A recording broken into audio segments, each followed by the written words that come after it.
Well, let's trot along and let's move on to our next item on the plate, and that will be the speakers on our phone. Now, when it comes to the speakers on our phone, for those of us who are blind, this is key. And I remember those days when, every phone has that bottom firing speaker, and then the HTC, the guys revolutionized how those things sounded and brought us stereo speakers. And it was quite a thing. And then it took a while before some other manufacturers started implementing those stereo speakers. Guys, what are your thoughts about these speakers? For me, I think speakers are very important to me as a blind person because that's how I interact with my phone. Everything I do revolves around that speaker. Of course, we can use the headphone and all of that headset, whether it's Bluetooth or wired, but these days, the wired headset is no longer something that's available on most phones. And so we have our speakers and the headset. I think the best sounding audio is from the HTC. I think it was the Chacha or the Desire, and the second one is from Sony. I would, in fact, rate both the phones the same level of audio. Yeah, so the HTC started, it was the M7.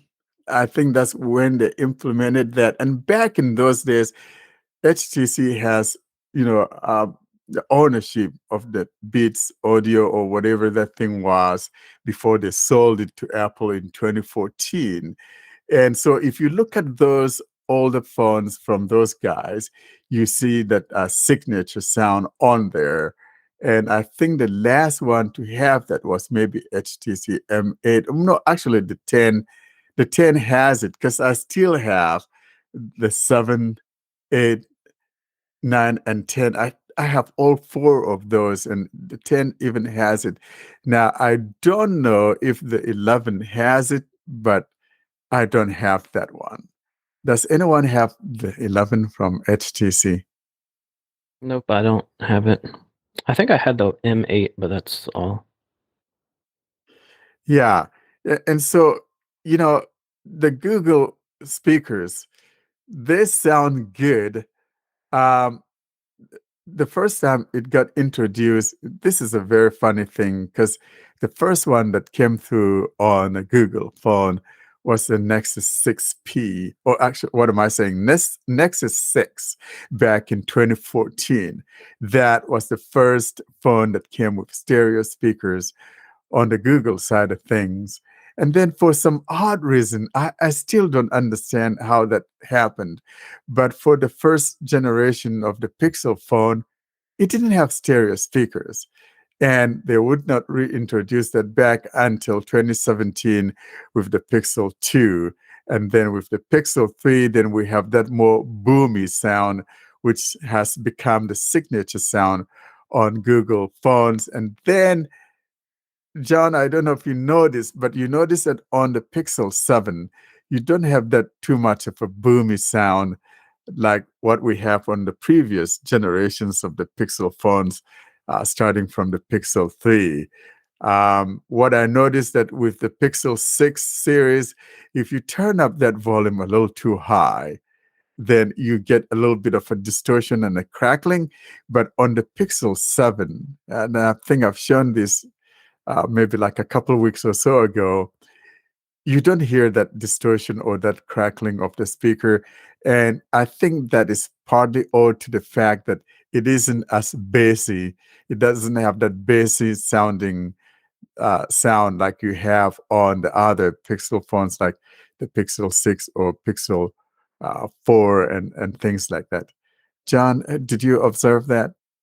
Yeah, and it makes it sound. So I noticed you were using. I think it was Voice 7, maybe Voice 7, but I, or maybe Voice 5. But the male voices, especially in the newer um, Google TTS, it's like they sound a lot better, without the phone being so bassy because they don't get as fuzzy at louder volumes. So I do like that about the speaker on my Pixel 7. I did notice that I can turn it up louder and I can still hear it clearer. Exactly, because I think I was actually able to turn mine up accessibility volume up to 100%, and it was still sounding good. And what this is the one I have. 10:46 a.m. System UI. 10:46. I think that is voice whatever. Maybe it's either voice 5 or voice 7. I think it's voice 5. And I Okay. really like them. And because they're nice and clear, like you've indicated, John, they're not, you know, on the previous versions of the Pixel phones, if you turn up the volume, then it gets that distortion and all of that. But I think it's because they are more bassy. And I kind of like the implementation on the Pixel 7 series.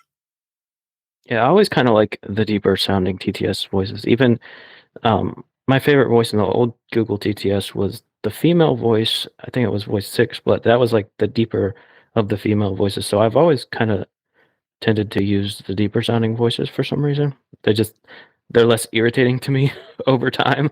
So it's nice to be able to use them at high volumes if you're in an area, like if the TV's on in the background or something, you could turn it up and still hear it clearly.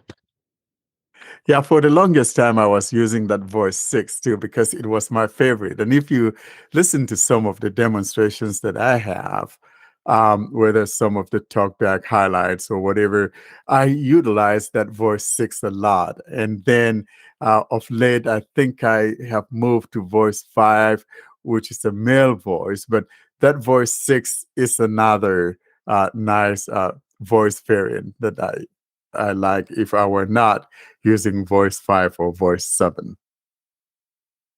Yeah, I don't know that I'm a fan of the new voice 6. Like voice 6 was by far my favorite in the old voices, but in the new voices, I don't think I like her as much as I used to.